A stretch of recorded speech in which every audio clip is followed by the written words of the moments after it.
अगर हम भूल कर गए भगवान का नाम नहीं जप किए, हमें तो आश्चर्य होता है जब हम किसी से पूछते हैं आप भगवान का नाम जप करते हैं, और जब उत्तर मिलता है नहीं, तो लगता है कितना हम असावधान हैं।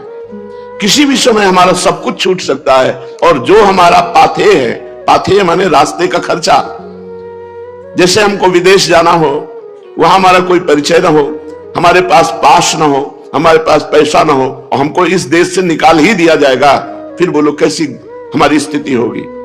ऐसे ही मृत्यु लोक में आप एक निश्चित समय के लिए आए हो, 80 वर्ष, 100 वर्ष, 120 वर्ष, हद है बस, इसके आगे नहीं।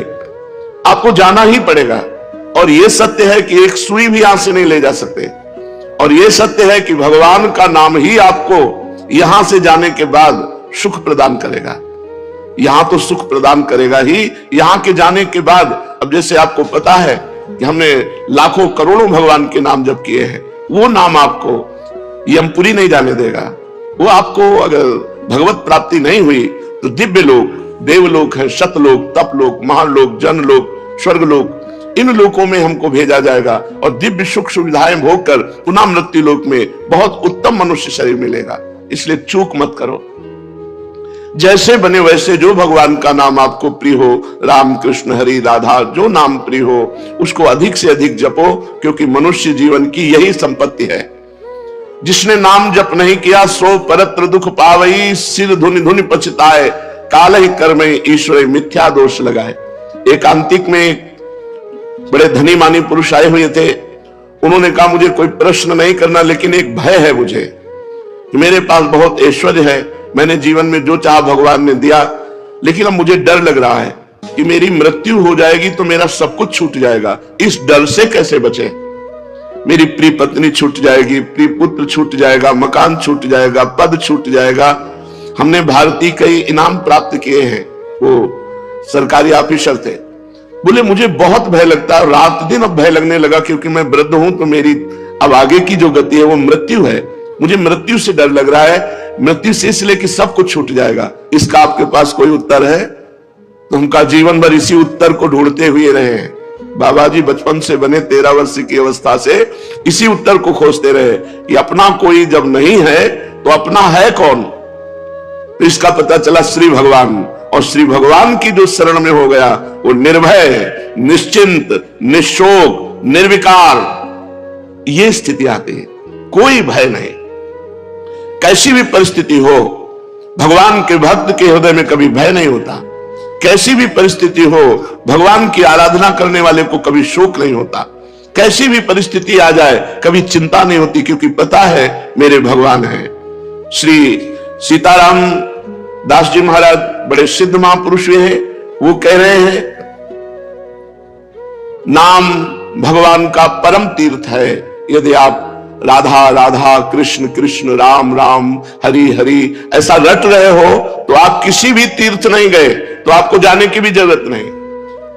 गंगा, यमुना, प्रयागराज, काशी, गोदावरी, जितने भी तीर्थ अपने भारत में हैं, उन सब तीर्थों को जो पवित्रता प्राप्त हुई है, पापी पुरुष के पाप का नाश करके पवित्र करने की, वो श्री भगवान से प्राप्त हुई है। और श्री भगवान के नाम में इतनी पवित्रता विराजमान है जो तीर्थों में भी नहीं है।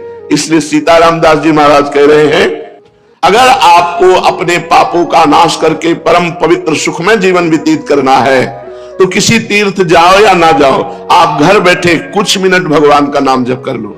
देखो, जब हम शरीर छूटेगा और यमदूत हमको ले जाएंगे, यमराज के सामने पहुंचेंगे, ये पक्का है। आदमी भूला हुआ है, वो सोच रहा मुझे जाना नहीं है। नहीं, रहे न रावण सम अभिमानी, हिरण्याकश्यप सब वरदानी। यहां बड़े बड़े तपस्वी, योगी, यति सबको मरना पड़ा है, मरना ही पड़ेगा। इसका नाम मृत्यु लोक है। ये काल का कसाई वाला है, सब काटे जाओगे। हाँ, काटने का कुछ अलग अलग विधान, किसी का दिल फेल हो गया, किसी की किडनी फेल हो गई, किसी का एक्सीडेंट हो गया, किसी को कुछ हो गया, ये निमित्त बनता है, लेकिन जाना यहां से सबको है। अगर यमराज के खाते में आपके 100 नाम भी हैं कि आपने 100 नाम जप किए हैं, 108 नाम जप किए, इतने से ही काम हो जाएगा। एक नाम की कीमत पूरा त्रिभुवन नहीं है, तो आपने जब 100 नाम जप किए हैं तो आपका मंगल हो जाएगा। इसीलिए हम प्रार्थना करते हैं कि 24 घंटे में 24 मिनट भगवान को दे दीजिए।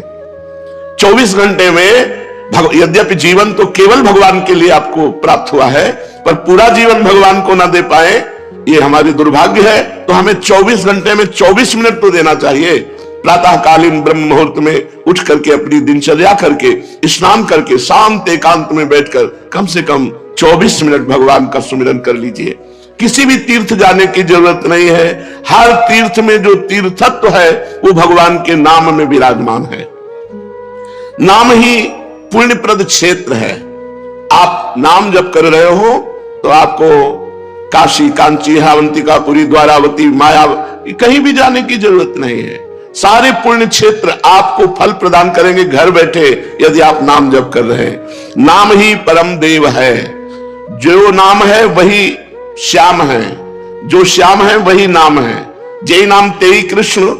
जो नाम जप रहे हैं बोले कृष्ण कृष्ण कृष्ण, तो साक्षात भगवान कृष्ण कृष्ण नाम रूप से आपकी जिह्वा में विराजमान है। इसलिए नाम ही परम देव है, नाम ही परम तपस्या है। देखो जप करके टीवी 3 घंटे फिल्म देखो, आपका मन कहीं नहीं दौड़ेगा, और 3 मिनट नाम जपना शुरू कर दो, मन भागने लगेगा, संसार में जाने लगेगा। यदि संसार से मन को खींच करके भगवान के नाम में आप लगाते हैं, सबसे बड़ी तपस्या है।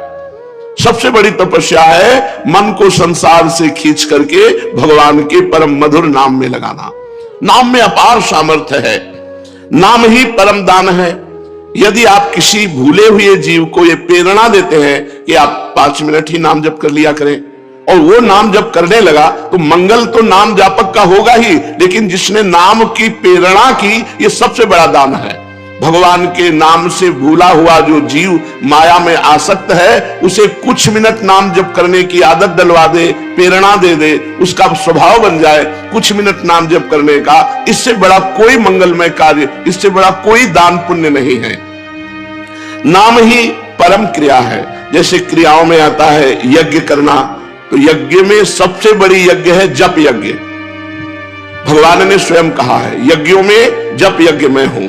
भगवान पुंडरीकाक्ष कमल नयन श्री हरि का स्मरण करता है, वो बाहर और भीतर दोनों जगह पवित्र हो जाता है। आप मानो स्नान नहीं किए हैं तो भी आप बैठ करके सोफा में, कुर्सी में, जैसे बने आपको, अगर आप हरि हरि, राम राम, कृष्ण कृष्ण, राधा राधा राधा ऐसा रटते हैं तो आप परम पवित्र हो जाएंगे, भीतर से भी और बाहर से भी। इसलिए यज्ञानाम जप यज्ञोष्मी, यज्ञों में सबसे बड़ी यज्ञ में जप यज्ञ हूं। बैठकर भगवान का नाम जप करना ये बहुत बड़ी यज्ञ है। परम धर्म, छोटे छोटे धर्म है। एक भाई का भाई के प्रति क्या धर्म है, पति का पत्नी के प्रति क्या धर्म है, पत्नी का पति के प्रति क्या धर्म है, बेटे का पिता के प्रति क्या धर्म है, पिता का पुत्र के प्रति क्या धर्म है। इस तरह से लोक धर्म बहुत छोटे छोटे हैं।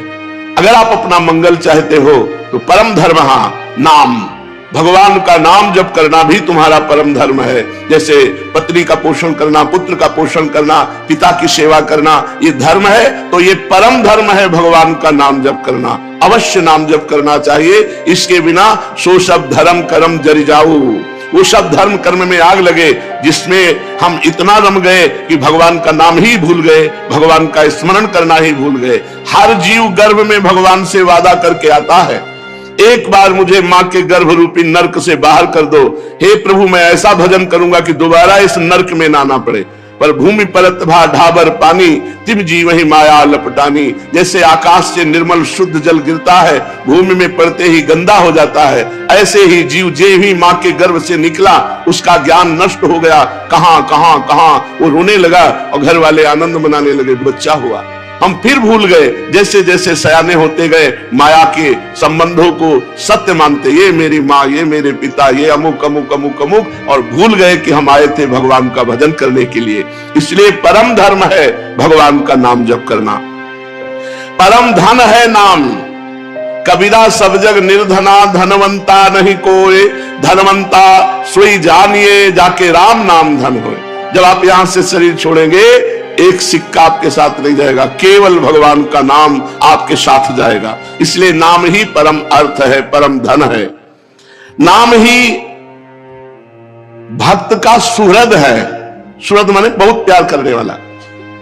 प्रहलाद जी से उनके मित्र पूछते हैं कि प्रहलाद जी आपकी आयु तो 5 वर्ष की है, कौन सी शक्ति आप में है कि त्रिभुवनपति हिरण्यकश्यप आपको आग में जलाता है, विष पिलाता है, सर्पों से डसवाता है, हाथी से कुचलाता है, पर्वतों से नीचे दबाता है, समुद्र में डुबाता है, लेकिन आपका बाल बांका भी नहीं होता, ऐसा क्यों?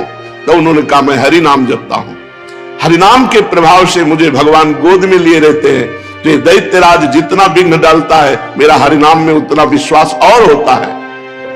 सबसे बड़ा भक्त का प्रिय सुहृद है भगवान का नाम। जहां कोई तुम्हें नहीं बचा सकता, वहां भगवान बचा सकते हैं। बड़े बड़े अंग रक्षक रख लो, बुद्धि खराब हो गई तो अंग रक्षक ही तुम्हें सूट कर देगा, लेकिन भगवान का नाम, नाम पाहरू दिवस निशी, ध्यान तुम्हार कपाट। यदि भगवान का नाम आप स्मरण कर रहे हैं और वो आपकी रक्षा कर रहा है, तो सुदर्शन चक्र आपकी रक्षा कर रहा है, कभी कहीं कोई बाल बांका नहीं कर सकता। भगवान का नाम भक्त का परम सुहृद है, मित्र है, और इस संसार के दुखों से मोक्ष केवल भगवान का नाम दिला सकता है। आज कलयुग है, कलयुग में कोई अन्य साधनाएं पुष्ट नहीं हो सकती। कलयुग केवल नाम आधारा, सुमिर सुमिर नर उतर ही पारा। केवल भगवान का नाम, इसमें पैसा नहीं लगता भाई। इसमें पैसा देना हो तो परेशानी हो कि भाई धनी लोग ही ले सकते हैं नाम। नाम में पैसा दिख, केवल तुम्हें समय देना, वो भी अगर बैठकर नहीं दे सकते तो चलते फिरते, उठते बैठते, खाते पीते, कार्य करते आप भगवान के नाम का स्मरण कर सकते हैं। अरे प्रीतम, तुम डर क्यों रहे हो? तुम केवल मेरा नाम लो। देखो, तुम्हें किसी से नहीं डरना, मैं वो हूं। मेरे डर से अग्नि प्रज्वलित होती है, मेरे डर से सूर्य तपता है, मेरे डर से देवराज इंद्र अपना कार्य करते हैं, वायु देवता अपना कार्य करते हैं, मृत्यु देवता अपना कार्य करते हैं। मेरे भक्त को कोई भयभीत नहीं कर सकता, श्री भगवान के वचन। इसलिए किसी की ताकत नहीं कि मेरे भक्त का मंगल कर सके। तुम व्यर्था चिंता मत करो। ऐ देहधारी, केवल तू मेरा नाम जप कर और फिर देख तेरे में कितनी दिव्य शक्ति आ जाती है। कुछ मत सोच, निर्भय रहे। केवल मन लगे या ना लगे, जिह्वा से नाम ले, राधा राधा राधा, मन लगे ना लगे। कुछ लोगों का प्रश्न रहता है कि यदि मन ना लगे, हमारा मन भजन में नहीं लगता और फिर हम भजन करते हैं तो क्या लाभ मिलेगा? तो मन लगे ना लगे, जब भोजन पाओगे तो तुम्हारा पेट भर जाएगा कि नहीं भर जाएगा? मन लगे ना लगे, रास्ता चलोगे तो लक्ष्य प्राप्त हो जाएगा कि नहीं हो जाएगा? ऐसे ही मन लगे ना लगे, आप राधा राधा बोलोगे, आपको भगवत प्राप्ति निश्चित हो जाएगी, आपके दुखों का नाश हो जाएगा। अरे प्रीतम, तुझे भगवान कितना प्यार करते हैं तुझे पता नहीं। सच्ची मानिए, भगवान ने सबको फ्री वायु दी है, फ्री आकाश अवकाश दिया है, पृथ्वी में वास दिया है, मानव देह दिया है, जल दिया है। किसका टैक्स है? किसकी फीस लेते हैं भगवान? लेकिन आप भगवान का स्मरण नहीं करेंगे तो दुर्गति को प्राप्त हो जाएंगे। अरे प्रीतम, तेरी आकांक्षा पूर्ण करने के लिए मैं समर्थ हूं। तू जो चाहेगा मैं तुझे दूंगा, पर तू मेरा नाम जप कर। भगवान कितना प्यार करते हैं, जो हमको जिस बात को हम भूले हुए हैं उस बात को समझा रहे हैं। मैं सदैव तेरे पास रहता हूं, तू जानता नहीं है। कोई ऐसा नहीं जिसके पास भगवान ना हो, क्योंकि सर्वत्र भगवान है। तो जहां मैं हूं वहां भगवान है, सबके भगवान है तो मेरे भी भगवान है, सब समय में भगवान है। तो जिस समय में जहां उस समय भी भगवान है, सबके भीतर है, हमारे भी भीतर है। हम कभी एक क्षण भी भगवान से अलग नहीं रहते, पर हम भगवान का चिंतन नहीं करते, इसलिए अनुभव नहीं होता। तूने कामिनी की चाह की स्त्री की, तो मैं तेरी स्त्री बनकर तेरे पास बैठ गया। पक्की बात, पक्की बात। जब सृष्टि नहीं थी तब केवल श्री भगवान थे, जब सृष्टि नहीं रहेगी तो केवल श्री भगवान रहेंगे। तो बीच में जो कुछ है वो सब श्री भगवान ही बने हुए हैं। वेद कहता है एकोहम बहुश्यामः, मैं एक बहुत रूपों में हो जाऊं, ऐसा परमात्मा ने संकल्प किया। तो वही परमात्मा स्त्री बन गया, पुरुष बन गया, जड़ बन गया, चैतन्य बन गया, अच्छा बन गया, बुरा बन गया। भगवान कह रहे हैं अय प्रीतम, अय प्यारे, तूने कामना की स्त्री की तो मैं स्त्री बन गया। जो जो तू कामना करता है मैं वही पदार्थ बन जाता हूं, वही व्यक्ति बन जाता हूं, वही वस्तु बन जाता हूं। इसलिए तुझे कह रहा हूं, कब तक तू कामना करता रहेगा मेरे को भूल करके? इसलिए मेरा स्मरण कर और कामनाओं का त्याग कर, तो मैं तेरे समीप ही हूं, तुझे ऐसा अनुभव हो जाएगा। जिस देह से तू ममता करता है, इस ढांचे से, पांच भौतिक शरीर से, तू देह नहीं है।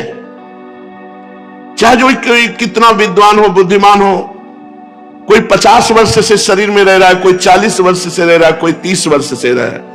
पूछो तुम अपने को जानते हो? बड़े बुद्धिमान बनते हो, बड़े ज्ञानी बनते हो, अपने को जानते हो? तो कहेगा हाँ जानते हैं, मैं अमुक जगह जन्म लिया हूं, मैं नहीं, ये तो देह का परिचय दे रहे हो, ये तो ढांचे का परिचय दे रहे हो। जो 3.5 हाथ का ढांचा है तुम्हारे हाथ से, इसका तुम परिचय दे रहे हो। इसमें जो तुम रह रहे हो वो कौन हो? उत्तर नहीं है। तुम कौन हो? तो अपना नाम बता देगा, मेरा अमुक नाम। नहीं, ये देह का संबोधन है। मैं अमुक रूप रंग का हूं, ये देह का संबोधन है। तुम कौन हो? अब चुप हो जाएगा। बस यही बात जान ले तो परमात्मा प्राप्ति हो जाए। भगवान का चिदानंदमय स्वरूप तुम हो। अपने को भूल करके पुरुष शरीर में तो पुरुष मान लिया, स्त्री शरीर में तो स्त्री मान लिया। अरे ओ मेरी संतान, श्री भगवान कह रहे हैं, इस जड़ देह की ममता से ही तेरा पतन हुआ है। इस शरीर से ममता हटा और मेरे में चित्त को जोड़, तो परिणाम में तू देखेगा कि तू मेरा ही स्वरूप है। सोई जाने जे देह जनाई, जानत तुम्हें हो जाई। अपने सच्चिदानंदमय आत्म स्वरूप का विस्मरण करके तू भोगों में, प्रपंच में, सब में फंस गया, और यही फंसाव अंतिम समय तेरा चिंतन बनेगा और फिर अगला जन्म उसके परिणाम से हो जाएगा। इसलिए तू लौट, इस ममता और आसक्ति को मेरे चरणों में लगा दे, मेरे नाम का कीर्तन कर, मेरा नाम जप कर। नाम ही भगवान का चिंतामणि है। जो जितना नाम जप करता है, जो चाहेगा वो प्राप्त हो जाएगा, पर नाम पहले पाप का नाश करता है। यहां की जितनी चाहते हैं सब झूठी हैं, सच्ची मान लीजिए। एक कामना की पूर्ति होती है, 2 समस्याएं खड़ी हो जाती है, 2 की पूर्ति होती है, 4 समस्याएं। कब तक हम लगे रहेंगे इसमें? और इसके बाद मृत्यु आ जाती, भारी समस्या, सब छूट गया, फिर नई दुकान, नया मकान, नई विद्या, नया ज्ञान। कब तक भटकते रहेंगे? अनादिकाल से हमारा जन्म होता रहा, हर जन्म में मानते रहिए मेरा परिवार है, हर परिवार छूटता रहा। अब हम कम से कम मानव देह जो मिला है इसे आखिरी कर ले। भजन के द्वारा, भगवत चिंतन के द्वारा हम ये चाह करें कि एक बार तो श्री भगवान को देखें, एक बार तो भगवान का साक्षात्कार करे। पर जीव ऐसा भूला हुआ है कि चाह ही नहीं है कि भगवान से मिले। तो भगवान का नाम चिंतामणि है। यदि आप लौकिक पदार्थ भी चाहते हो तो वो पुण्य के बल से प्राप्त होते हैं। तो सबसे बड़ा पुण्य है भगवान का नाम। खूब भगवान का नाम जप करो। नाम चैतन्य रस विग्रह, भगवान का चिदानंद स्वरूप नाम है कृष्ण। ये कृष्ण चिदानंद में जप कर देखो, बड़ा ज्ञान समाया हुआ है। जो राम राम नहीं कह पाते थे, मरा मरा मरा उल्टा जपे, वो ब्रह्म ज्ञानी हो गए। वो भगवान के पावन चरित्र को रचा वाल्मीकि रामायण में। अगर हम सीधे राम राम जप रहे हैं, राधा राधा जप रहे हैं, तो हमें कौन सा ज्ञान नहीं प्राप्त हो जाएगा? चैतन्य रस विग्रह, पूर्ण शुद्ध, नित्य मुक्तो, अभिन्न स्वान नाम नामिनो। नामी और नाम अभेद है, भगवान और भगवान का नाम अभेद है। अगर हम नाम जप कर रहे हैं तो मानो भगवान कृष्ण ही कृष्ण नाम के रूप से हमारी जिह्वा में, मानो राधा किशोरी ही राधा नाम से हमारी जिह्वा में विराजमान है। अरे शरीरधारी, तू केवल नाम ले, किसी रोग में इतनी बड़ी सामर्थ्य नहीं कि तुझे परास्त कर सके। सच्ची कहता हूं, अगर भगवान नाम का आश्रय ना हो तो दुर्गति हो जाए।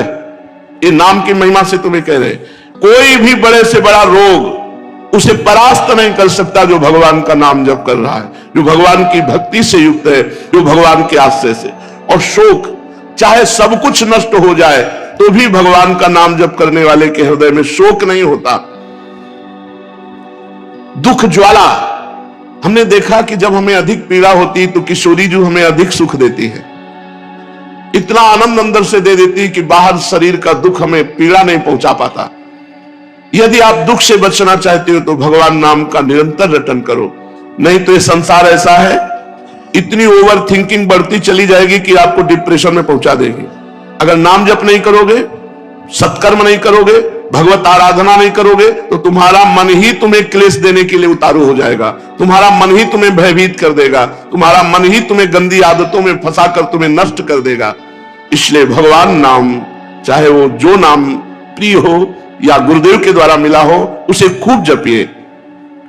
जो गतिविहीन है, जो भोगी है, जो रोगी है, जो परद्रोही है, जिसमें न ज्ञान है, न वैराग्य है, न भक्ति है, जो धर्माचार शून्य है, यदि वो भी केवल नाम जप करने लगे कुछ नहीं है अध्यात्म का।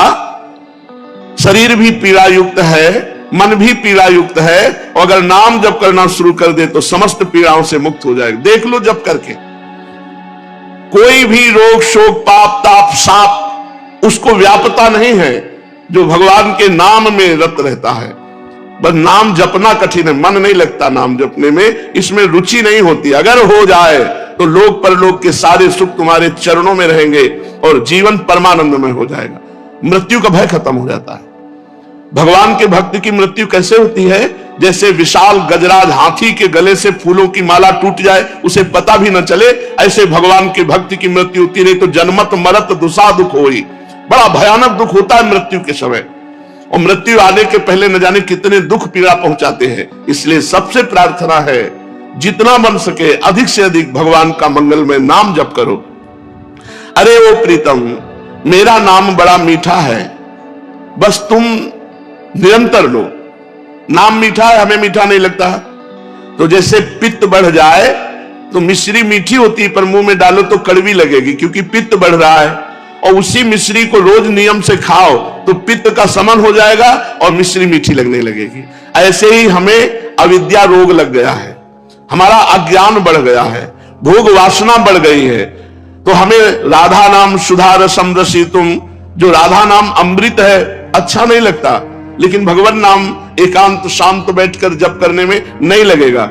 अगर आप जपने लगो तो अविद्या का नाश हो जाएगा। जैसे मिश्री नियम से पाओ तो पित्त का समन होकर मीठी लगने लगेगी, ऐसे ही भगवान नाम मीठा लगने लगेगा। जिसको भगवान नाम मीठा लगने लगा, मानो भवरोग नष्ट हो चुका है। अब प्रेम उसके हृदय में जागृत होगा और वो सतरति सतरति सा लोकाम तार्यति, वो स्वयं तर जाएगा, स्वयं तर जाएगा, लोगों को तार देगा। भगवान का भजन करने वाले में अपार सामर्थ्य होती है।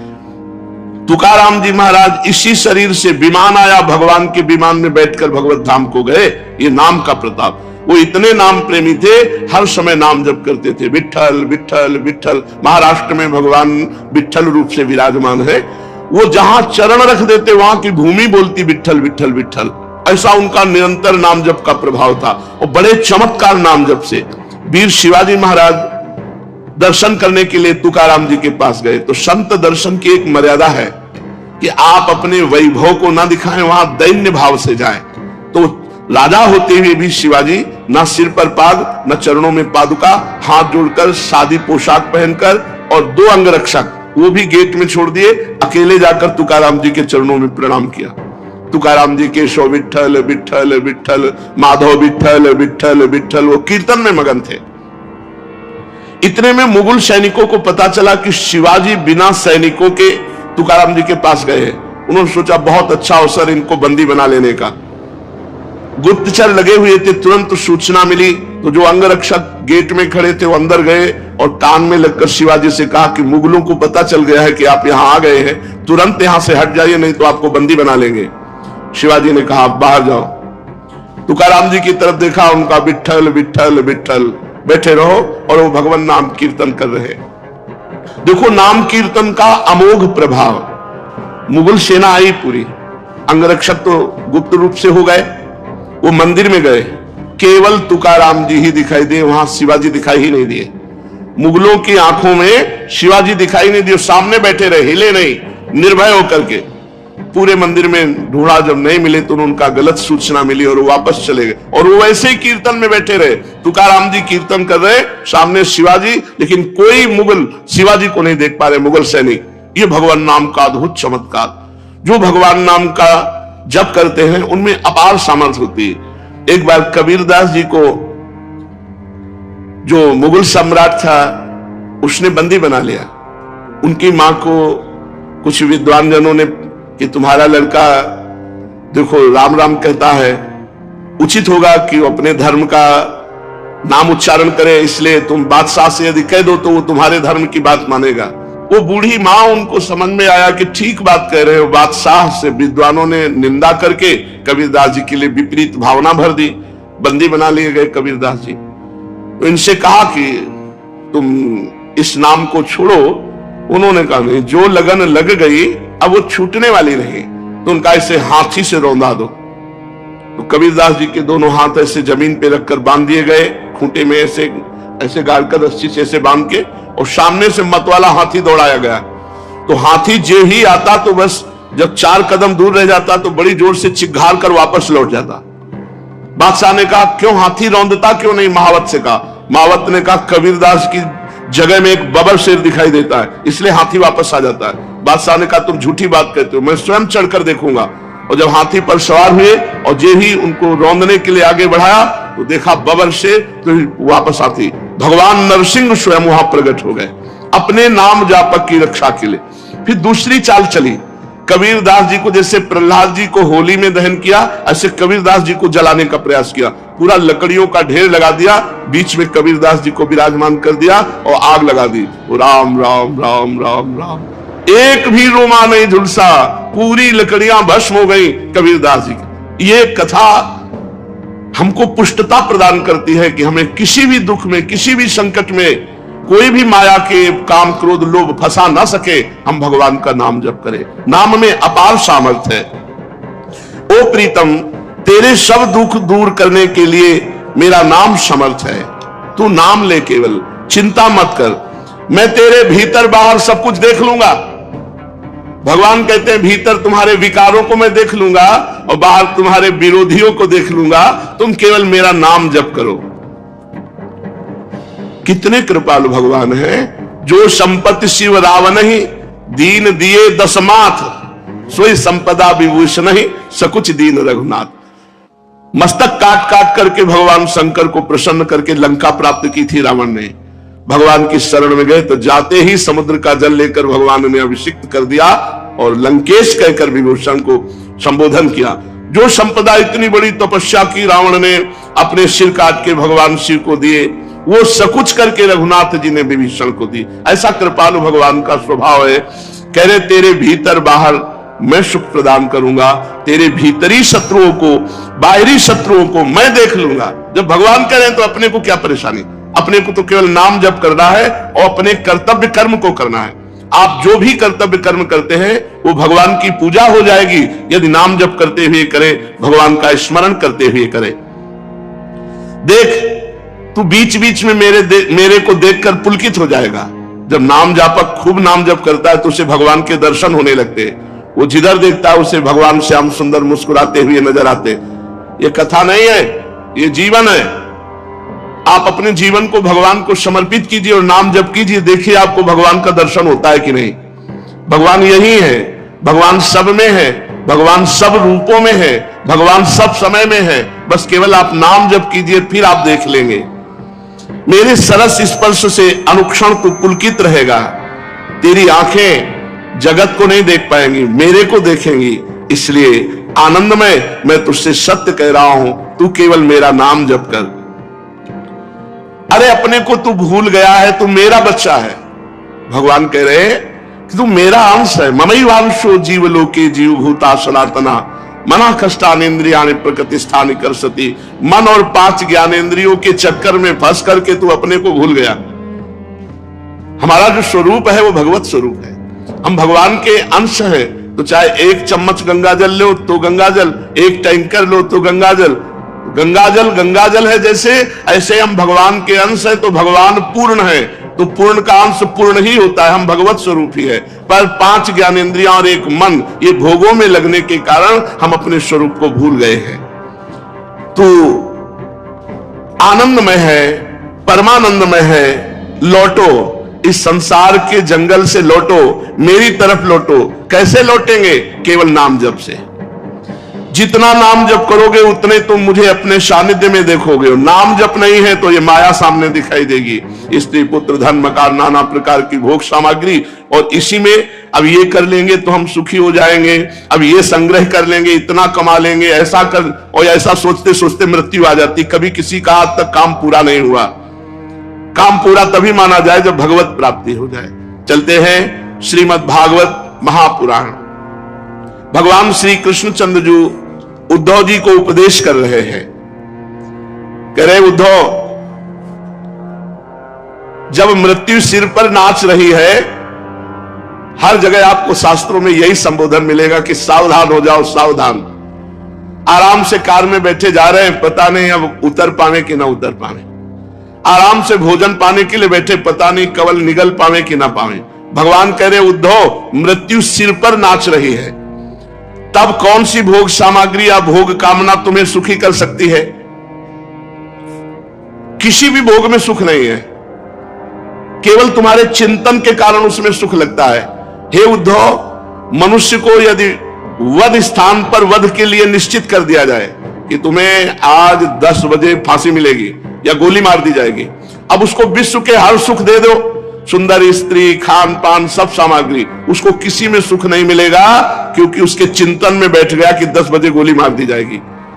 तो जिस मनुष्य को फांसी लटकाने के लिए ले जाया जा रहा हो, तो उसे फूल, चंदन, स्त्री, पदार्थ कदापि सुख नहीं दे सकते। तो प्यारे उद्धव, ऐसे ही तुम्हारे सिर पर मृत्यु सवार है, कभी भी वो आक्रमण कर सकती है। तो लौकिक पारलौकिक ये सुख तुम्हें कोई सुख नहीं देंगे। इसी भूल में सब लोग फंसे हुए हैं कि हम जितना रुपया कमा ले उतना सुखी हो जाएंगे। हमारे हृदय की बात समझ लो, जितना नाम जप कर लोगे उतने, हमें चाहे उत्तम उत्तम वस्त्र मिले, उत्तम वास मिले, उत्तम भोग सामग्री मिले, श्री जी की व्यवस्था है। और चाहे हमें खाने को न मिले, फटे पुराने कपड़ों से तन को ढकने को मिले, चाहे फुटपाथ पे सोने को मिले, हम कभी वृंदावन नहीं छोड़ेंगे। ये निष्ठा धारण करने से ही सब बात बनती है। जो सुख सुविधा का भोगी होता है वो वृंदावन का लाभ नहीं ले सकता। सुख सुविधा देख करके कि भाई बढ़िया कमरा मिल रहा है, बढ़िया भोजन मिल रहा है, बढ़िया वस्त्र मिल रहा है, चलो अब कहीं नहीं तो वृंदावन वास करते हैं, तो आप फेल हो जाओगे आखिरी में। निष्ठा होनी चाहिए, चाहे व्यवस्था बने या व्यवस्था ना बने। अब हम अपने जीवन को श्री जी के चरणों, बिल्कुल समझो ये जीवन ऐसा ही था। जब किसी आश्रम से निकाले गए तो झोला और श्री जी लेकर राधा वल्लभ जी गए थे, और उतनी देर के रास्ते में मन ने जो चयन किया था उसे हमने देखा था। कहां रहोगे? तो बचपन से कहां रख रहे हैं प्रभु? अपनी गोद में रख रहे हैं, फुटपाथ में रहूंगा। विचार किया था कि हरिवंश महाप्रभु का मंदिर, रात्रि में वहां सो जाऊंगा, दिन में यमुना किनारे शौच आदि स्नान क्रिया हो जाएगी, भिक्षावृत्ति, वृंदावन नहीं छोड़ूंगा। ये मन में नहीं आया कि वृंदावन छोड़ दो। तो देखो वृंदावन कैसी व्यवस्था की है, ये वृंदावन की व्यवस्था है। हम कोई भगत थोड़ी पटाते हैं, श्री जी सब व्यवस्था करते हैं। ये लाडली जो ने, अगर बहुत पैसे वाला कोई है और महल बना दे तो नौकर ही वास करेगा, वो नहीं वास कर पाएगा। वास करने का सौभाग्य श्री जी स्वयं देती है, और जिसको देती है वही वास कर पाता है। जिनको वृंदा विपिन है, कृपा तिन्हि की होए, वृंदावन में तवे तो रहन पाई है सोए। वही रह सकता है जिस पर लाडली जो कृपा करके वृंदावन वास की करुणा कर दी। रहो तो हमें ये निष्ठा धारण करनी। हो सकता है आज हमारी ऐसी परिस्थिति हो, आप श्री जी के लिए, वृंदावन के लिए थोड़ा सा भी कष्ट सहेंगे तो परिणाम जो आएगा वो बड़ा मंगलमय आएगा, बड़ा आनंदमय आएगा। श्री वस्त्राभरण आदि भी, श्री खूब रुपया है, वस्त्र है, आभूषण है, भारी व्यवस्था है तो ठीक है। और कर पदार्जित कर्त दाहादि भी, यदि कोई हमें मारे, हमारे हाथ पैर काट दे तो भी हम वृंदावन नहीं छोड़ेंगे। हमारे हाथ पैर तोड़ दो, हम वृंदावन में मरेंगे लेकिन हम बाहर नहीं जाएंगे। दाहादि भी, अंदर से जलन हो रही, कोई व्यवस्था नहीं बन रही, कोई भजन नहीं बन रहा, कोई शांति ही नहीं, तो भी नहीं छोड़ना। बाहर से मान लो तुम्हारे मकान में आग लग गई, जल गया, कोई घटना घट गई, तो भी हमें वृंदावन नहीं छोड़ना। श्रीपाद एक बात लिख रहे, निंदाम संस्तव, निंदा करे चाहे लाख कोई, हमें अपनी धाम निष्ठा नहीं छोड़नी। अब कोई कुछ भी कहे, धाम निष्ठा नहीं छोड़। अगर आप धाम को नहीं पकड़ेंगे तो धाम आपको नहीं पकड़ेगा, ध्यान रखना। ये हमने खुल करके देखा है। हर व्यवस्था, जब तक आप वृंदावन से प्रीति नहीं करेंगे, एक तरफ वृंदावन रख दिया जाए, एक तरफ आपके सब संबंध, तो सब संबंधों को आग लगा के वृंदावन वास करे, नहीं मेरा कोई नहीं, तो उसको परम पद की प्राप्ति होती है। आप लोग बड़े भाग्यशाली हैं, कैसे माया छूट गई आपको पता ही नहीं। ये कृपा है लाडली जी की। नहीं, दीवालों से प्रेम हो जाता है, दीवालों से। संस्तव कोटि भी कोई बहुत स्तुति करे, यार चलो गांव के तुम प्रधान थे, बड़ा सम्मान हो, पूरा गांव तुम्हारे अनुसार चलता है, ऐसा वैसा। वृंदावन छोड़ के जाने वाले, ये वही पकड़ सकता है जो वृंदावन महिमामृत सुने हैं। ये जो हजारों लोग वृंदावन वास कर रहे हैं ना, इसी महिमा के बल से वास कर रहे हैं, नहीं तो घर परिवार छोड़कर बेचारे रिक्शा चलाते, हम देखते हैं ऐसी ऐसी परिस्थिति है, लेकिन हर परिस्थिति में खुशी होकर वृंदावन वास कर रहे हैं। बहु विभूति अत्यंत दैन्यादि भी, बहुत विभूति आ जाए, बहुत रुपया पैसा आ जाए, चलो अब घूमने चलते हैं, चलो अमुक तीर्थ चलते हैं, अमुक नहीं, वृंदावन नहीं छोड़ना। वृंदावन को छोड़ के और तीर्थ दे जात, छान विमल चिंतामणि कौड़ी को ललचात। जैसे कोई विमल चिंतामणि को छोड़कर कौड़ी उठाने जाए, ऐसे वृंदावन को छोड़कर और तीर्थों में जाना है। तीर्थ भगवान के चरण प्रताप से ही बने हैं जितने तीर्थ, और ये भगवान की लीला भूमि है। यहाँ भगवान प्रकट हुए, यहाँ भगवान विविध प्रकार की लीलाएं की, विविध प्रकार की लीलाएं हो रही हैं और होती रहेंगी। ये दिव्य धाम है। दैन्यादि भी, मैं ऐसी परिस्थिति को प्राप्त हो जाऊं कि कोई हमसे बात ही ना करे, कोई पूछे ना, कोई नहीं पूछता। गरीबी में, विपत्ति में, दुख में कोई नहीं पूछता। संसार किसको पूछता है? विभूति ही है, वैभव को। तो वृंदावन में कैसी भी परिस्थिति हो, छोड़ना नहीं, किसी को छोटा मत समझो। वृंदावन वासी भजनानंदी उगता हुआ सूर्य है। जैसे उगता हुए सूर्य में तेज नहीं दिखाई देता, लेकिन जब उग जाएगा तब तुम्हें पता चलेगा कि भयंकर का तो पहाड़ का वो सूर्य है जिससे तुम आंख नहीं मिला सकते। तो दीन आदि भी, कैसी भी परिस्थिति हो, दीन नहीं होना। एक होता है भागवतिक दीनता, एक होती है विषय दीनता। विषय दीनता नहीं कि हमारे ठीक वस्त्र नहीं, हमारे भोजन नहीं, हमारे वैभव नहीं है। ये बहुत कुछ देखा है, आज भी देख रहे हैं। सिर्फ अपनी निष्ठा में बने रहना, कोई तुम्हारा बाल बांका नहीं कर सकता। अपनी निष्ठा में परीक्षाएं आएंगी, अगर आप परीक्षा में फेल हो जाते हैं तो माया ले जा सकती है, अगर नहीं फेल हुए तो एक ही उत्तर है, हम वृंदावन नहीं छोड़ सकते, चाहे जो कुछ हो जाए, बस आप पास हो जाएंगे। यही पास नहीं हो जाएंगे, वहां भी पास हो जाएंगे। कोई ना कोई रसिक ठेका ले लेगा तुम्हारे कल्याण का। जाओ पड़े रहो वृंदावन, तुम्हारा काम हो जाएगा। तो विश्वास करो, श्री जी बोल रही, तुमसे श्री जी नीलांबर धारण करके बात करने नहीं आएंगी, इतनी योग्यता नहीं है। तो श्री जी किसी रसिक के मुख से बुलवा देंगे, जाओ पड़े रहो। अपने को बस इतनी बात पकड़े रहना कि वृंदावन नहीं छोड़ना, वृंदावन नहीं छोड़ना, चाहे जो कुछ हो जाए। अब मैं मरूंगा वृंदावन, श्री जी मिल जाएंगे। यार अनंत जन्मों की साधना से भी जो काम नहीं बनता, वो वृंदावन धाम अपनी कृपा से बना रहा है। इसलिए हम सबसे प्रार्थना करते हैं, ये हम अपनी दुख सुख की बातें तुम्हें इसीलिए बताते हैं कि हर एक के साथ ऐसी परिस्थिति हो सकती है, कोई घटना घट सकती है। आप वृंदावन मत छोड़ना, वृंदावन को ऐसे पकड़े रहना जैसे हम अपने प्राणों को छोड़ने के लिए तैयार नहीं है, ऐसे हम वृंदावन को नहीं छोड़ सकते। और अगर प्राण छूट जाए वृंदावन में तो पक्का हमारा परम कर, हम महापापी भी होंगे तो हमें अगला जन्म वृंदावन में होगा, और फिर उस पाप के दंड को भोग कर श्री जी को प्राप्त हो जाएंगे। जीवान्यव मृतो यथा न विकृतिम, जीवित रहूं या आज मर जाऊं न विकृतिम। वृंदावन की निष्ठा में फर्क नहीं पड़ना चाहिए।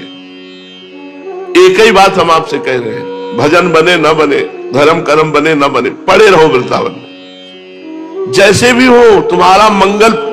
आप ये न सोचो कि आज आपकी परिस्थिति क्या है, आप ये सोचो आज आप हो कहां, वृंदावन में।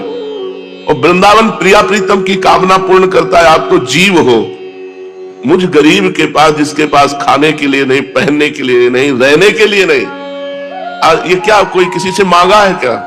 ये वृंदावन कल्पतरु है, वो व्यवस्था की है। तो क्या प्रेमानंद का वृंदावन है क्या? पर आप भी अगर वृंदावन की निष्ठा से रहते हैं तो आप देख लेना, निहाल हो जाएंगे, निहाल हो जाएंगे। वृंदावन एक एक को देख रहा है। हम बड़ी सूक्ष्मता से देखते हैं। यदि आप चालबाजी से, तो चालबाजी वृंदावन में नहीं चलेगी, फिर भागना पड़ेगा। और सहज स्वभाव से आ गए कि अब तो देखते हैं जैसी भी परिस्थिति होगी, कोई कैसे भी रखेगा, पोछा लगाने को कहेगा तो लगा दूंगा, और वृंदावन नहीं छोड़ूंगा। तो एक दिन देख लेना कि आपको वृंदावन कैसे रहता है। इसलिए जीवन नेव मृतो यथा, चाहे हमारा जीवन जीवित रहे या मर जाए, हमारी निष्ठा में विकृति नहीं आएगी। मैं वृंदावन वासी हूं, वृंदावन वास करूंगा। प्रातः कथनचित क्वचित, यदि किसी भी तरह से कथनचित क्वचित, कैसे भी वृंदावन वास मिल जाए, कैसे भी, तो कह रहे श्री वृंदावन मासे प्रिय महानंद एक कंदम परम, महाआनंद की प्राप्ति हो जाएगी। अंतिम बन जाएगा भैया, अंतिम बन जाएगा। जो नए नए लोग देखते हैं उनको लगता है कि बाबा जी, अरे पूरा जीवन हो गया भाई, 11 वर्ष कोई अवस्था होती है, उस अवस्था में घर से भगे, और जब से घर से भगे तो धाम के सिवा, आपको सही कहते हैं, पूरा जीवन हो गया कष्टमय जीवन। कभी ये नहीं आया कि चलो घर चले, या कभी पूरा जीवन हो गया। तो भगवान देखते भी तो हैं, जैसी बनी उनके चरणारविंद में बनी, तो अब वो बनी को बना रहे हैं, उनकी बनी चल रही। कक्षा 9 पढ़े, ककारा गांव गली में सीखने वाले स्कूल है। हम कोई व्याकरणाचार्य, कोई महान शास्त्री, या कोई बहुत शास्त्र वेत्ता है, और जो बोले दो पूरे विश्व में दौड़ रही बात। कैसे दौड़ रहे? करे करावे आप सब और जने बड़ाई। अपने दास को दिखा दिया कि कोई ये ना समझे अनपढ़ है, गंवार है, भिखारी है, गरीब है, दरिद्र, ऐसा ना समझो। भगवान के चरणों का आश्रय लेने मात्र से जैसे जंगहा लोहा पारस के स्पर्श से सोना बन जाता है, ऐसे भगवान की शरणागति से जीव ब्रह्म रूप हो जाता है। ब्रह्मविद ब्रह्मयु भवति, जो ब्रह्म का चिंतन करता है, जो ब्रह्म को जान लेता है, वो ब्रह्ममय हो जाता है। इसलिए अगर आपको वृंदावन वास की श्रद्धा जागृत हुई है तो कैसी भी परिस्थिति हो, हर कष्ट सह लेना, वृंदावन न छोड़ना, तो प्रिय महानंदैक कंदम परम, महा आनंद आपको प्रदान कर देगा, महाआनंद। बस एक बात पकड़ लो कि अब जितना जीवन है वो वृंदावन में व्यतीत करें। हर व्यवस्था वृंदावन, हर व्यवस्था एक एक, जैसे माँ अपने बच्चे को देखती है प्रतिपल, ऐसे वृंदावन अपने शरणागत को प्रतिपल देख रहा है। ये मत सोचना कि तुम घास फूस में आसन लगाए पड़े हो, तुम्हें कोई देख नहीं रहा, नहीं।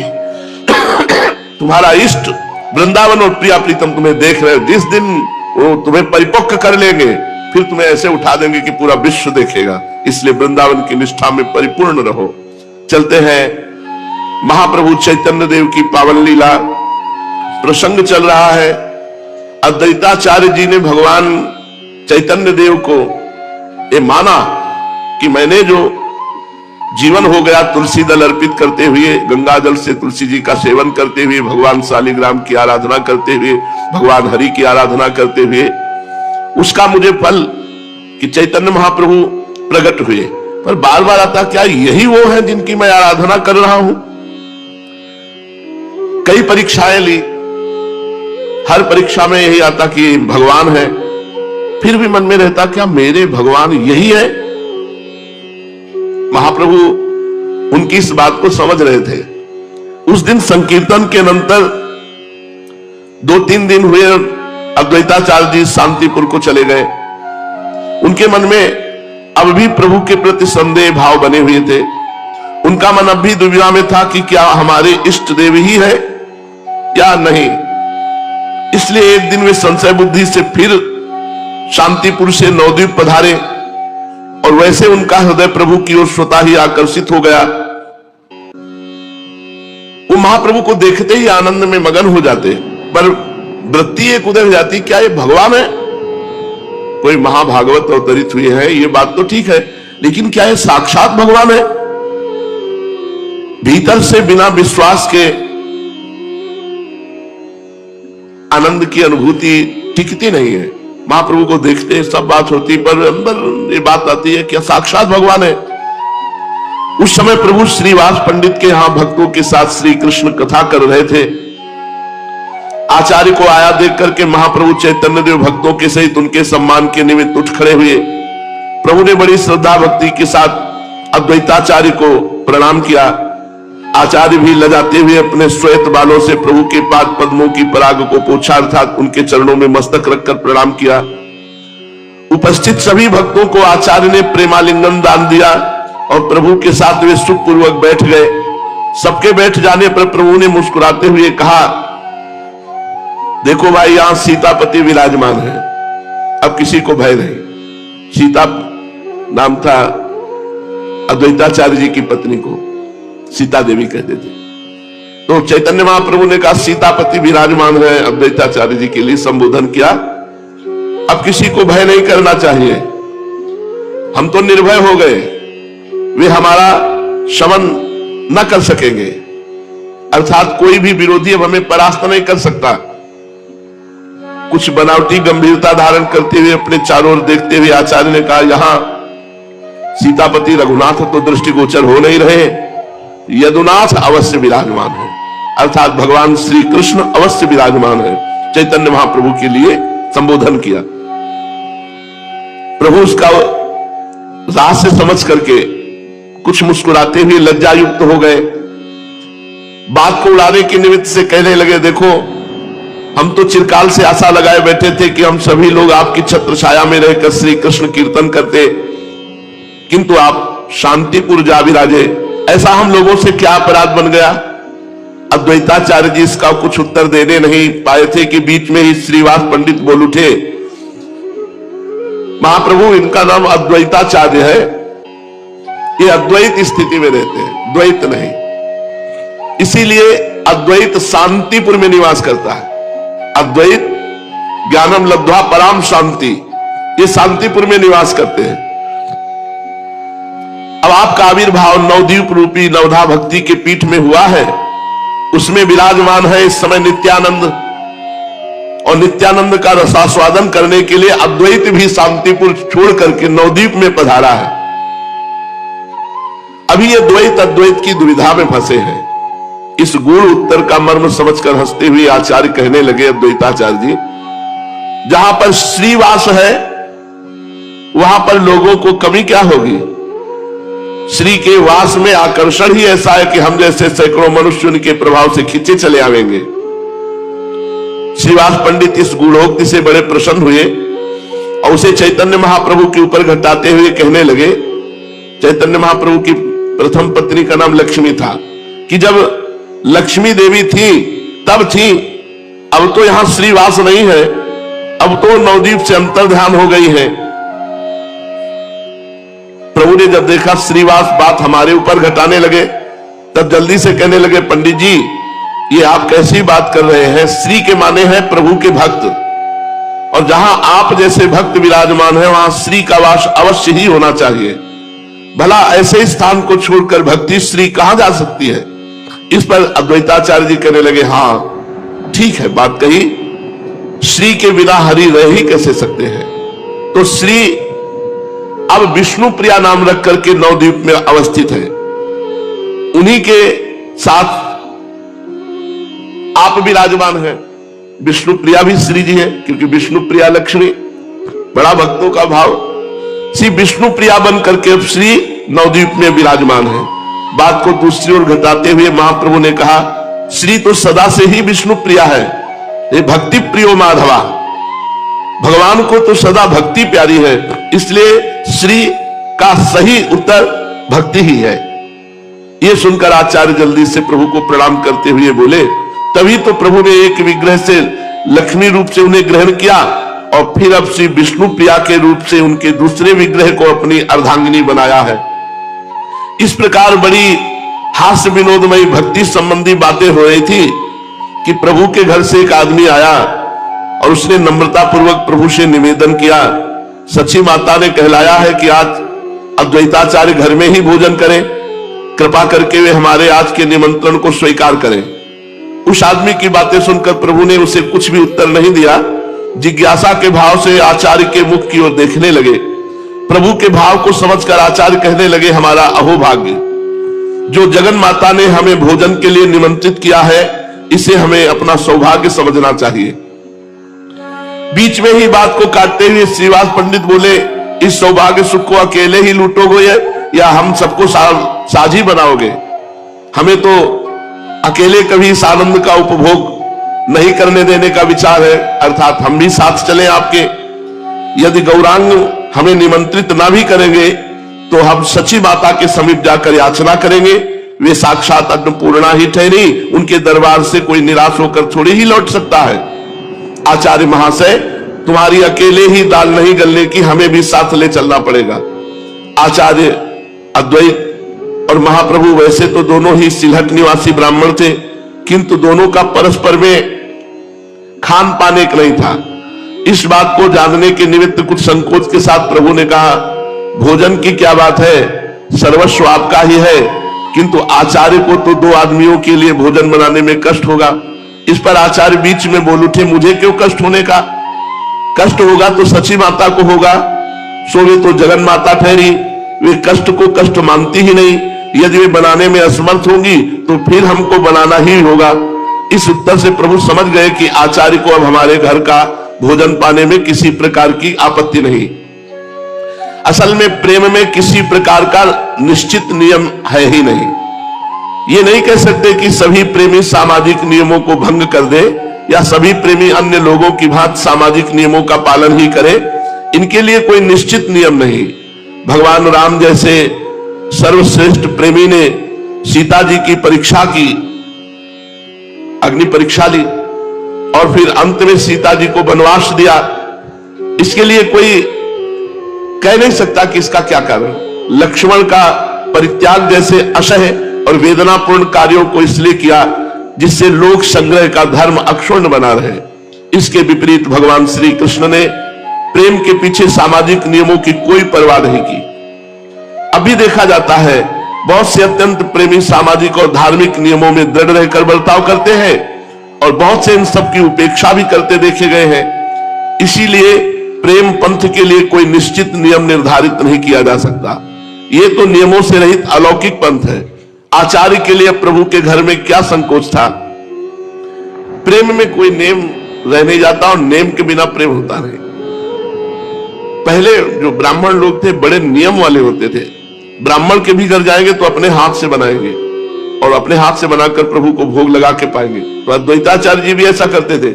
इसीलिए महाप्रभु ने पूछा कि आपको और भक्तों का बनाने में तो कष्ट होगा, तो उनका मैं क्यों बनाऊं, सच्ची माता बनाएंगी। तो महाप्रभु समझ गए कि अब हमारे घर का पाने में इनको कोई संकोच नहीं। स्वीकृति लेकर वो मनुष्य माता से कहने चला गया। इधर अद्वैताचार्य जी ने धीरे से कोई बात श्रीवास पंडित के कान में कही। आप में दोनों को धीरे धीरे बातें करते देखकर चैतन्य महाप्रभु हंसते हुए कहने लगे, दोनों पंडितों में क्या गुपचुप बातें हो रही है? हम उन बातों को सुनने के अधिकारी नहीं है क्या? प्रभु की बात सुनकर आचार्य तो कुछ लज्जित से होकर चुप हो गए, किंतु श्रीवास पंडित थोड़ी देर में ठहर कर कहने लगे, प्रभु आचार्य अपने मन में अत्यंत दुखी हैं। वे कहते हैं प्रभु ने नित्यानंद जी के ऊपर तो कृपा करके उनको अपना असली रूप दिखा दिया, किंतु ना जाने क्यों हमारे ऊपर कृपा नहीं करते। हमें पहले आश्वासन भी दिलाया था कि तुम्हें अपना रूप दिखावेंगे, किंतु अभी तक हमारे ऊपर कृपा नहीं हुई। कुछ विस्मय सा प्रकट करते हुए चैतन्य महाप्रभु ने कहा, मैं समझा नहीं, असली रूप कहने से आचार्य का क्या अभिप्राय है? मेरा असली रूप तो यही है जिसे आप सब लोग देख रहे हैं, वो अब भी देख रहे हैं। अपनी बात का प्रभु को भिन्न रीत से अर्थ लगाते हुए देखकर श्रीवास पंडित ने कहा, हाँ प्रभु ये ठीक है, आपका असली रूप तो यही है। हम सब भी इसी गौर रूप की श्रद्धा भक्ति के साथ वंदना करते हैं, किंतु आपने आचार्य को अन्य रूप के दर्शनों का आश्वासन दिलाया था, वे उसी आश्वासन का स्मरण मात्र करा रहे हैं। श्रीवास के ऐसे उत्तर से संतुष्ट होकर महाप्रभु कहने लगे, पंडित जी आप तो सब कुछ जानते हैं, मनुष्य की प्रकृति सदा एक सी नहीं रहती, वो कभी कुछ सोचता है कभी कुछ। जब मेरी उन्माद की अवस्था होती है तब उसमें न जाने मैं क्या क्या बक जाता हूं, उसका स्मरण मुझे स्वयं ही नहीं रहता। मैंने अपनी उन्माद अवस्था में आचार्य से कुछ कह दिया होगा, उसका स्मरण मुझे अब बिल्कुल नहीं है। यह सुनकर कुछ दीनता के भाव से श्रीवास पंडित ने कहा, प्रभु आप हमारी हर समय क्यों वंचना किया करते हैं? लोगों को जब उन्माद होता है तब उनसे अन्य लोगों को बड़ा भय होता है, लोग उनके समीप जाने तक में डरते हैं, किंतु आपका उन्माद तो लोगों के हृदयों में अमृत सिंचन सा करता है। भक्तों को उससे बढ़कर कोई दूसरा आनंद ही प्रतीत नहीं होता। क्या आपको उन्माद सचमुच में उन्माद? यदि ऐसा हो तो फिर भक्तों को इतना अपूर्व आनंद क्यों होता है? आप में सर्व सामर्थ्य है, आप जिस समय जैसा चाहे रूप दिखा सकते हैं। महाप्रभु ने कहा, पंडित जी सचमुच आप विश्वास कीजिए, किसी को कोई रूप दिखाना मेरे बिल्कुल अधीन नहीं है। किस समय कैसा रूप बन जाता है इसका मुझे स्वयं पता नहीं चलता। आप कहते हैं कि आचार्य श्याम सुंदर रूप के दर्शन करना चाहते हैं, ये मेरे हाथ की बात थोड़ी ही है, ये तो उनकी दृढ़ भावना के ऊपर निर्भर करता है। उनकी जैसे रूप में प्रीति होगी उसी भाव के अनुसार उन्हें दर्शन होंगे। यदि उनकी उत्कृष्ट इच्छा है, यदि यथार्थ में वे श्याम सुंदर रूप का ही दर्शन करना चाहते हैं तो आंखें बंद करके ध्यान करें, बहुत संभव है वे अपनी भावना के अनुसार श्याम सुंदर की मनोहर मूर्ति के दर्शन कर सकेंगे। प्रभु की ऐसी बात सुनकर आचार्य ने कुछ संदेह और कुछ परीक्षा के भाव से आंखें बंद कर ली। थोड़ी देर में भक्तों ने देखा आचार्य मूर्छित होकर पृथ्वी पर गिर पड़े। लोगों ने उनके शरीर को स्पर्श करके देखा तो उसमें चेतना मालूम ही नहीं पड़ी। श्रीवास पंडित ने उनकी नासिका के छिद्रों पर हाथ रखा। उन्हें ऐसा प्रतीत हुआ मानो उनकी सांस चल ही नहीं रही है। इन सब लक्षणों से तो यही प्रतीत होता था कि उनके शरीर में प्राण ही नहीं है, किंतु चेहरे की कांति समीप के लोगों को चकित बनाए हुए थी। उनके चेहरे पर प्रत्यक्ष तेज चमक रहा था। संपूर्ण शरीर रोमांचित हो रहा था। सभी भक्त उनकी ऐसी अवस्था देखकर आश्चर्य करने लगे। श्रीवास पंडित ने घबराहट के साथ प्रभु से पूछा, प्रभु, आचार्य की कैसी दशा हो गई है? न जाने क्यों वे इस प्रकार मूर्छित और संज्ञा शून्य से हो गए हैं। चैतन्य महाप्रभु ने कहा, आप लोगों को किसी प्रकार का भी भय नहीं करना चाहिए।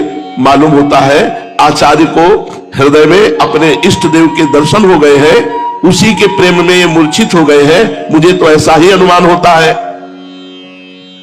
गदगद कंठ से श्रीवास पंडित ने कहा, प्रभु, अनुमान और प्रत्यक्ष दोनों ही आपके अधीन है। आचार्य सौभाग्यशाली है जो इच्छा करते ही उन्हें आपके श्याम सुंदर रूप के दर्शन हो गए। हतभाग्य तो हम ही है जो हमें इस प्रकार का कभी भी सौभाग्य प्राप्त नहीं हुआ। अस्तु अपना अपना भाग्य ही तो है, ना हो हमें किसी और रूप का दर्शन। हमारे लिए तो गौरांग रूप ही यथेष्ट है। अब ऐसा अनुग्रह कीजिए जिससे आचार्य को होश आ जाए। श्रीवास जी की बात सुनकर महाप्रभु ने कहा, आप भी कैसी बात कहते हैं? मैं उन्हें कैसे चेतना कर सकता हूं? वे स्वयं ही चैतन्य होंगे। देखो देखो, आचार्य अब कुछ कुछ आंखें खोलने लगे हैं। प्रभु का इतना कहना था कि आचार्य की मूर्छा धीरे धीरे भंग होने लगी। जब वे स्वस्थ हुए तो श्रीवास पंडित ने पूछा, आचार्य क्या देखा? श्रीवास के पूछने पर गदगद कंठ से आचार्य कहने लगे, ओहो, अद्भुत रूप के दर्शन हुए। वे ही श्याम सुंदर बनवारी, पीत पटधारी, मुरली मनोहर मेरे सामने प्रत्यक्ष प्रकट हुए। मैंने प्रत्यक्ष देखा, स्वयं गौरांग ने ही ऐसा रूप धारण किया, मेरे हृदय में प्रवेश किया और अपनी मंद मंद मुस्कान से मुझे बेसुध सा बना दिया। मेरा मन अपने अधीन नहीं रहा। मैं श्याम सुंदर की उस रूप माधुरी को पान करने में ऐसा तल्लीन हुआ कि अपने आप को ही खो बैठा। थोड़ी देर के पश्चात वो मूर्ति गौरांग रूप धारण करके मेरे सामने आ बैठी। तभी मुझे चेतना हुई। ये कहते कहते आचार्य प्रेम के कारण गदगद कंठ से रुदन करने लगे। उनकी आंखों की कोरों में से ठंडे आंसुओं की दो धारा सी बह रही थी। प्रभु हंसते हुए कुछ बनावटी उपेक्षा के साथ का मालूम पड़ता है आचार्य ने गत रात्रि में जागरण किया है, इसलिए आंखें बंद करते ही नींद आ गई और उसी नींद में इन्होंने स्वप्न में देखा है, उसी स्वप्न की बातें ये कह रहे हैं। महाप्रभु की ऐसी बात सुनकर आचार्य अधीर होकर प्रभु के चरणों में गिर पड़े और गदगद कंठ से कहने लगे, प्रभु मेरी अब अधिक वंचना न कीजिए। अब तो आपके श्री चरणों में विश्वास उत्पन्न हो जाए, ऐसा ही आशीर्वाद दीजिए। प्रभु ने वृद्ध आचार्य को उठाकर गले से लगाया और प्रेम के साथ कहने लगे, आप परम भागवत हैं, आपकी निष्ठा बहुत ऊंची है। आपके निरंतर ध्यान का ही प्रत्यक्ष फल है कि नेत्र बंद करते ही आपको भगवान के दर्शन होने लगे हैं। चलिए अब बहुत देर हो गई, माता भोजन बनाकर हम लोगों की प्रतीक्षा कर रही होगी। आज हम सब साथ ही साथ भोजन करेंगे। प्रभु की आज्ञा पाकर श्रीवास के सहित आचार्य अद्वैत महाप्रभु के घर चलने को तैयार हो गए। घर पहुंचकर प्रभु ने देखा माता सब सामान बनाकर चौके में बैठी सब लोगों के आने की प्रतीक्षा कर रही है। प्रभु ने जल्दी से हाथ पैर धोकर आचार्य और श्रीवास पंडित के स्वयं पैर धुलाए और उन्हें बैठने को सुंदर आसन दिया। दोनों के बहुत आग्रह करने पर प्रभु भी आचार्य और श्रीवास को बैठालकर बीच में भोजन के लिए बैठ गए। सची माता ने बड़े प्रेम से जो सुंदर सुंदर व्यंजन बनाए थे परोसे, वो सब पहले भगवान को भोग लगाया गया, फिर तुलसी मंजरी पड़ी हुई उन व्यंजनों को सब भक्तों को परोसा गया और चैतन्य महाप्रभु बार बार सब भक्तों को आग्रह करके परोसते। आचार्य अद्वैत को अधिक परोसा गया। प्रेम के वशीभूत होकर सब भक्त पा रहे हैं। कितना सौभाग्य जिस घर में भगवान का भोग लगा हो और 10-5 भक्त बैठ करके पा रहे हो, उनको बड़े प्रेम से पवाया जा रहा हो। भगवान इसी से प्रसन्न होते हैं। इस प्रकार उस दिन की लीला में बड़ा आनंद हुआ। बार बार सामग्री खत्म होने को होती, फिर प्रेम से परोस देते, फिर वो कहते अरे नहीं बस हो गया, फिर पाते, फिर और परोस देते।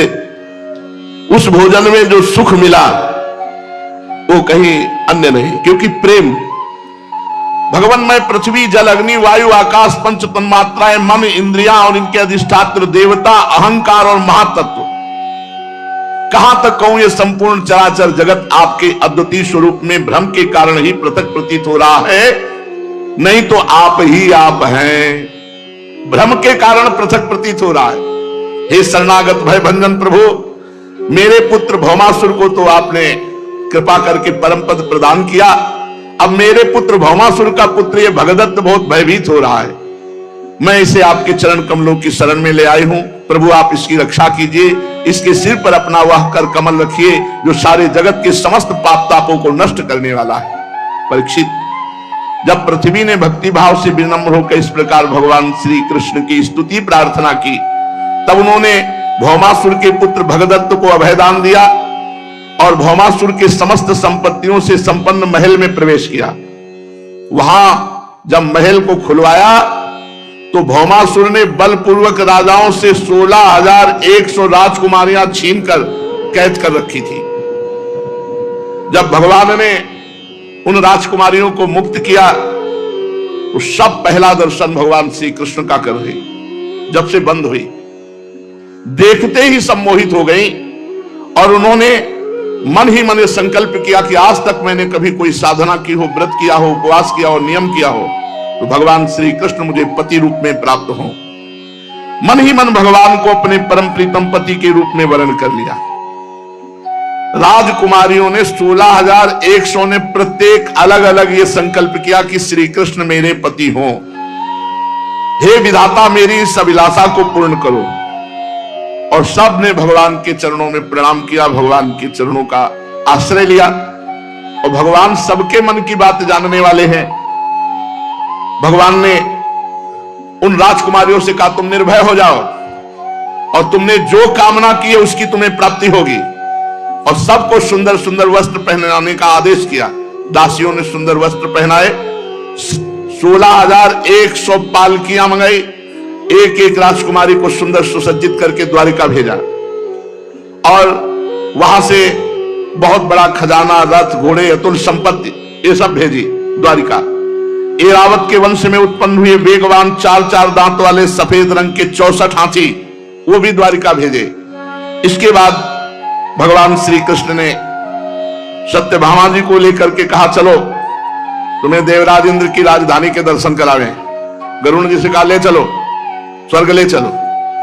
वायु से तीव्र गति मन की और मन से भी तीव्र गति गरुण जी की है। जैसे आप अमेरिका गए तो सोचो अमेरिका पहुंच गया, मन पहुंच गया, इससे भी तीव्र गति गरुण जी। कहा स्वर्ग चलना है तो है पूरा होते हुए स्वर्ग पहुंच गए।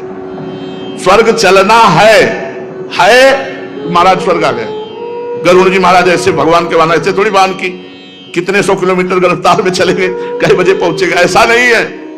स्वर्ग चलना है, महाराज आ गया। ये तो मन की गति है। आपने ऑस्ट्रेलिया, अमेरिका कुछ भी जो देखा है आप देखो, सोचो ऑस्ट्रेलिया पहुंच गया मन और मन से भी कई गुना बढ़कर तीव्र गति गरुण जी की है और गरुण जी से भी कई गुना बढ़कर के तीव्र गति भगवान श्री हरि की है। तभी तो जब देखा गजेंद्र के पास गरुण ने तो छोड़ करके भगवान तुरंत गरुण को भी छोड़ दिया और तुरंत बचा, क्योंकि वो डूबने में कितना समय लगता है। महाराज भगवान श्री कृष्ण चंद्रजू देवराज इंद्र की राजधानी अमरावतीपुरी में गए। देवराज ने देखा कि भगवान पधारे तो इंद्राणी के सहित सत्यभामा और भगवान श्री कृष्ण का पूजन किया। फिर देव माता आदित्य को प्रणाम करके भगवान ने कहा माता ये अपने कुंडल स्वीकार करो, भौमासुर मारा गया।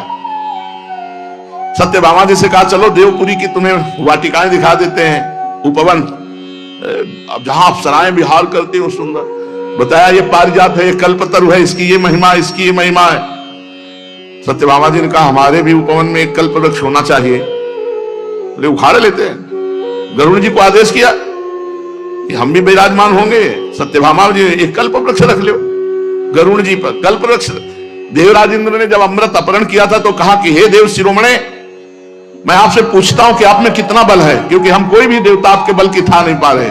तो बोले पूरे ब्रह्मांडों को एक पंख पे रख के भगवान को विराजमान करके आराम से उड़ सकता हूं। गरुड़ जी कर पूरे ब्रह्मांडों, तो एक कल्पवृक्ष से क्या चीज होती? पूरे ब्रह्मांडों को एक पंख में विराजमान करके भगवान सहित मैं आराम से उड़ सकता हूं। गरुड़ जी महाराज भगवान के वाहन है, जिनको भगवान अपनी ध्वजा पे धारण करते। गरुड़ध्वज भगवान को कहा, मंगलम भगवान विष्णु मंगलम गरुड़ध्वजा मंगलम पुंडरीकाक्ष मंगलायतनो हरि। अब भगवान ने गरुड़ जी को प्रेरणा की तो गरुड़ जी ने चोंच से ऐसे उखाड़ करके रख लिया कल्पवृक्ष। देवराज इंद्र ने देखा कि हमारे बगीचे से कल्पवृक्ष उखाड़, अभी पूजा की है, अपनी मां के कुंडल नहीं ला पाया। बताओ, अब वो है, सची ने कहा ये तो हमारे बगीचे का प्रेरण लिए जा रहे हैं। अब वैसे तो दबा हुए थे देवराज इंद्र, लेकिन जब पत्नी कह दे तो कुछ और रंग आ जाता है। तो सत्यभामा जी के महल में जाओ तो थोड़ा ची चपड़ के भगवान ने कहा कि देख लो, आप महाभारत में वर्णन, थोड़ा ची चपड़ करने लगे, प्रभु आप तो कहा देख लो, सम्मान से ले जाने जाए तो ले जाने दो, नहीं तो भगवान। अच्छा, बाल्यावस्था में देख ही चुके हैं गिरिराज गोवर्धन 7 दिन तक धारण किए थे, पूरा अपना सब वैभव लगा के कुछ कर तो पाए नहीं। इतना कल्प वृक्ष की महिमा की जहां से निकले योजनों सुगंध, मकरंद के लोभी भंवरे स्वर्ग से द्वारिका में आ गए। बड़ा महिमा है कल्प वृक्ष की, ऐसे थोड़ी है। परीक्षित जब इंद्र को अपना काम बनाना था तो सिर झुकाकर मुकुट रखकर भगवान के चरणों का स्पर्श किया और दास अपने को साबित किया। और जब भगवान कल्प वृक्ष लाने लगे तो लड़ाई ठान ली। बड़ा दोष है इनको धनाढ्यता, धिक्कार है ऐसी धनाढ्यता, श्री सुखदेव जी महाराज कहते। परंतु भगवान ने एक मुहूर्त में ही सबको समझा दिया, तुम हमसे जीत नहीं पाओगे, और ला करके कल्प वृक्ष। अब भाई राजकुमारियों से कि तुम्हारी सबकी कामना थी मैं पति रूप में प्राप्त हूं, बनो दुल्हन, सब सजाओ, दासियों को आदेश दिया। एक मुहूर्त में एक साथ 16,101 रूप धारण करके एक मुहूर्त में विवाह किया। अथो मुहूर्त एकस्मिन् नानागारेषु ताः स्त्रियः यथोपयेमे भगवास तावद् रूप धरो अव्ययः। वैसे जैसी भावना की थी वैसे 9 किशोर रूप 16,100 रूप धर के एक ही मुहूर्त में सबसे ब्याह किया। कितने हो गए? 16,108। सर्वशक्तिमान अविनाशी भगवान के लिए इसमें आश्चर्य की कौन सी बात है? भगवान सुखदेव जी कहते, परीक्षित, भगवान ने 16,108 महल द्वारिका में ऐसे जो देवराज इंद्र के पास भी भोग सामग्री वो नहीं होगी, वो द्वारिका में थी, जिनके बराबर जगत में कहीं कोई सुख सामग्री नहीं। मति और गति के परे की लीला उन महलों में थी। अविनाशी भगवान श्री कृष्ण आत्मानंद में मग्न रहते, उनको किसी की जरूरत नहीं। लक्ष्मी जी की ये सब अंश स्वरूपा शक्तियां हैं जो 16,108 है। भगवान सबके साथ ऐसे ही व्यवहार करते जैसे साधारण पुरुष। परीक्षित, ब्रह्मादि बड़े बड़े देवता भी भगवान के वास्तविक स्वरूप को और उनकी प्राप्ति के मार्ग को नहीं जानते, उन्हीं रमारमण भगवान श्री कृष्ण को इन स्त्रियों ने पति रूप में प्राप्त किया। इनके सौभाग्य का क्या वर्णन हो सकता है? अब नित्य निरंतर भगवान के प्रेम के द्वारा उनके आनंद की वृद्धि होती। भगवान जब महल में पधारते तो प्रेम भरी मुस्कुराहट, मधुर चितवन, नव समागम, प्रेमालाप तथा भाव बढ़ाने वाली लज्जा से युक्त होकर वो सब भगवान की सेवा में रहती। कितने अहोभाग्य! उनमें से सभी पत्नियों के साथ सेवा करने के लिए सैकड़ों दासियां रहती, पर जब भगवान पधारते तो दासियां नहीं, वो स्वयं भगवान की अगवानी करती, चरण पखारती, पंखा जलती, इत्र फुलेल चंदन आदि लगाती, फूलों के हार पहनाती, संवारती, सुलाती, भगवान को स्नान कराती, भगवान को भोजन कराती, अपने हाथों से भगवान की। उपासक किसी न किसी का आश्रय लेकर ही जीवन व्यतीत करता है।